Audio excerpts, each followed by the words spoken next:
네, 오늘은 3월 1일입니다. 금요일입니다. 새벽 예배 나오시는 우리 성도님들을 환영합니다. 우리 말씀 나누기 전에 공동기도 제목으로 기도하시겠습니다. 홍석화 집사의 암을 치료해 주십시오. 배옥준 집사의 뇌졸중을 치료해 주십시오. 언어가 회복되고 오른쪽 팔다리에 힘이 생겨나도록 해 주십시오. 곽한나 집사를 치료해 주십시오. 권하자 집사가 다시 걷도록 해 주십시오. 이승학 성도의 뇌종양 치료가 잘 되게 해 주십시오. 권현민 형제를 치료해 주십시오. 김에브라임 형제가 신장 이식을 속히 받도록 해주십시오. 김시희 집사가 걷도록 해주십시오. 김수인 집사가 재발하지 않고 치유되게 해주십시오. 박수경 선교사의 허리가 완치되게 해주십시오. 예수님의 이름으로 기도합니다. 아멘. 아멘. 오늘 본문의 말씀은 시편 42편입니다. 1절에서 11절까지 말씀인데요. 성도가 함께 교제하는 것이 얼마나 중요한지를 우리에게 가르쳐주고 있습니다. 자, 오늘 시편 42편의 말씀은 다윗의 시편이 아닙니다. 고라 자손의 시편이라고 되어 있습니다. 오늘 본문에 보시면 하나님을 찾는다고, 하나님을 간절히 찾는다고 그렇게 고백하죠. 1절, 2절, 3절까지 말씀해 보시면요. 내 영혼이 하나님 곧 살아계신 하나님을 갈망합니다. 내가 어느 때 하나님의 얼굴을 뵐 수 있을까요? 지금 이 사람은 어쩌면 고난 가운데 있는지도 모릅니다. 힘든 일 가운데 사업이 어려울 수도 있고요. 아니면 병이 들었을 수도 있고요. 아니면 감옥에 들어갈 수도 있고요. 하여튼 혼자 외롭게 지금 시간을 보내고 있는 거죠. 자, 그런데 두 가지 반응이 있습니다. 두 가지. 첫 번째는 3절에 보시면 사람들이 종일 내게 하는 말이 내 하나님이 어디 계시냐 하오니 내 눈물이 주야로 내 음식이 되었도다. 힘들고 어려운 상황 가운데 있을 때 하나님께서 그를 돕지 않는 것처럼 보입니다. 그러자 사람들이 이렇게 말하는 겁니다. 너의 하나님이 어디 계시느냐, 너를 도와주는 하나님이 어디 계시냐, 이렇게 말한다는 거죠. 우리가 세상에서 이런 일을 종종 당할 때가 있습니다. 우리 그리스도인들이 힘들고 어려운 일을 당할 때, 그때 세상 사람들이 이렇게 말을 합니다. 너희 하나님이 살아계시다면 네가 왜 그런 일을 당하느냐, 이렇게 말할 수 있는 거죠.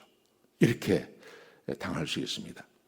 여러분, 우리의 인생에 항상 하나님이 살아계신 것처럼 보이지는 않습니다. 때때로 하나님께서 살아계시지 않은 것처럼 보일 때가 있습니다. 성경에 있는 사람도 마찬가지였습니다. 일평생 하나님과 동행했지만 때때로 하나님께서 그들 가운데 함께 계시지 않는 것처럼 보일 때가 있었습니다. 대표적인 사람이 요셉이죠. 요셉이 하나님께서 선택하셔서 하나님께서 함께 해주셨습니다. 요셉도 하나님 말씀에 온전히 순종했습니다. 그렇지만 형들에 의해서 잡혀가지 않습니까? 팔려가지 않습니까? 애국으로 팔려갈 때 그들이 자기 형제 요셉이 형들에게 자기를 살려달라고 얼마나 소리를 지릅니까? 근데 팔아버립니다. 마치 하나님께서 계시지 않는 것처럼요. 그가 보디발의 집에 들어갔습니다. 열심히 일을 했습니다. 그래서 하나님께서 그와 함께 하셔서 모든 일을 형통케 해주셨습니다. 하나님께서 함께 계신 것 같았습니다. 근데 그렇게 일이 잘 풀려가는 것 같았는데 보디발의 부인이 또 그를 음해하지 않습니까? 그래서 마음대로 되지 않으니까 이 요셉을 그냥 감옥에 집어넣어 버리지 않습니까? 또 하나님께서 계시지 않은 것 같아요. 여러분, 이렇게 하나님께서 늘 함께 하시지만 하나님께서 함께 계시지 않는 것처럼 보일 때가 종종 있는 겁니다. 그럴 때 사람들은 틈을 탑니다. 세상 사람들은 틈을 타서 너의 하나님이 어디 계시냐고 그렇게 말을 하는 겁니다. 자, 이럴 때 오늘 본문에 보시면 4절에 보시면요, 이렇게 말을 합니다. 내가 전에 성의를 지키는 무리와 동행하여 기쁨과 감사의 소리를 내며 그들을 하나님의 집으로 인도하였더니 이제 이 일을 기억하고 내 마음이 상하는도다.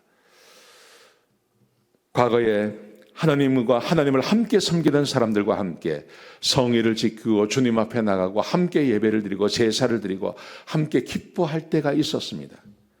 하나님을 함께 섬기는 사람들과 교제할 때는 정말 좋았다는 거죠. 그런데 지금은 그런 사람들이 없고 혼자 외롭게 나와 있는데 자기와 함께 하나님을 섬기는 사람이 아니라 하나님을 비방하고 하나님을 모르는 사람들이 자기가 당하는 고통을 보면서 너의 하나님이 어디 있느냐고 말한다는 거예요. 여러분, 그렇기 때문에 우리에게 정말로 중요한 것은 함께 교회를 섬기는 우리 성도들입니다. 함께 교회를 섬기고 함께 믿음 생활하는 우리 성도들이 매우 중요한 것입니다. 우리가 한 마음을 가지고 고난당하는 형제를 돌아보며 너의 하나님이 어디 계시냐고 말하지 않고 조금만 참으면 하나님께서 힘 주실 것입니다. 조금만 참으면 하나님께서 회복시켜 주실 것입니다. 조금만 참으면 하나님이 역사하실 것입니다. 하고 위로하고 함께 기도하고 중보해 주는 것, 이게 얼마나 중요한지를 우리에게 말씀해 주고 있는 겁니다. 오늘 본문에 보시면 이 고라자손 이 사람이 이런 고난을 당하면서 낙심이 된다고 말합니다. 낙심이 되지만 그러나 이 사람이 하나님께 소망을 두고 이 어려움을 이겨내고 있고, 그리고 성도들이 자기와 함께 하시기를 간절히 바라는 마음이 있습니다. 우리 성도님들, 그래서 우리는 교회가 중요한 것입니다. 그리고 교회 안에서는 비방하면 안 됩니다. 서로 한 마음이 되셔야 됩니다. 그리고 함께 교회를 섬겨나가는 것, 이게 매우 중요한 것입니다. 오늘 하루 함께 그렇게 하루를 보내보시는 귀한 하루가 되시기를 주의 이름으로 축복합니다. 기도하시겠습니다. 아버지 하나님, 우리에게 귀한 말씀 주셔서 감사합니다. 우리 성도님들을 축복해 주시옵시고, 내가 교회의 일원이 되고 함께 교회를 섬기는 것이 얼마나 소중한 것인지 알게 해 주옵소서. 우리에게 은혜 위에 은혜를 더하여 주옵소서. 주님 감사합니다.